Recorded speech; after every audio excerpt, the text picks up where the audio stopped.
мүгедектерді әлеуметтік оңалту, техникалық құралдармен қамтамасыз ету, сондай-ақ мынау біздің қаламыздағы көптеген нысандарда пандустардың құрылыстарын жүргізу мәселесі. Осы жоспарда бар ма?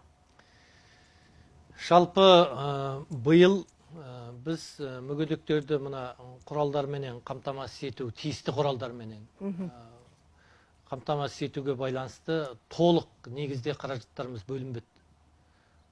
Себеп бұда жаңағындай бюджеттің тапшылығына байланысты. Жалпы бұл негізінен кезек күттірмейтін мәселе негізінен. Бірақ енді тиісті қаражат толық бөле алмадық, ол рас. Бірақ алдағы уақытта тиісті белгіленген мынау кімге сондай құрал жабдықтар тиісті, оны біз алып беруге уақытында міндеттіміз. Бұны мен өзім тікелей бақылауымда аламын.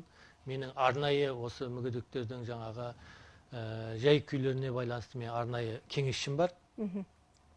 Кеңесшімнің осында жақында өзінің ұсыныстары бар, арнайы бізге берген.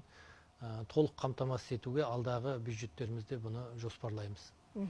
Екінші мына пандус мәселесіне байланысты.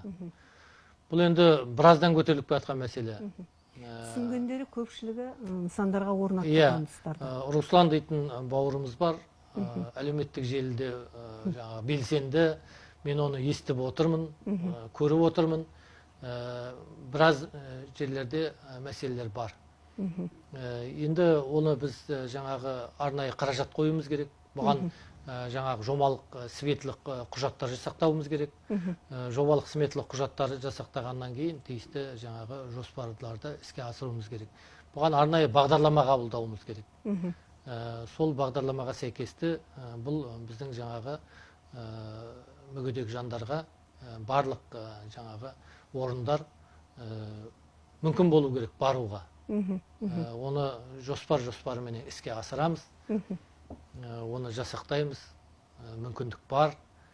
Тиісті кейбір жаңағы кәсіпкерлердің өздерінің объектілеріне де тиісті талаптарды қоюымыз керек. Бұл талаптар негізінде қойылған, заңмен бекітілген. Әрбір объектіні қабылдайтын кезде осы жаңағы пандустарға біз мән беруіміз керек. Кейде біздің өзіміздің жаңағы салғырттығымыздан тиісті талаптар қойылмай жатады. Кейде қабылданып кетіп жатады, жекеменшік объекттер болса да. Талапқа сай болмай жатады. Оны біз мойындауымыз керек. Оны менің тиісті әріптестерімізге тапсырма беремін, бақылауға аламыз. Бұл жұмыстарды біз жүргізуіміз керек. Әрине енді барлығын бірдей бітіріп тастау бір мезетте мүмкін емес, бірақ жұмысты жүргіземіз.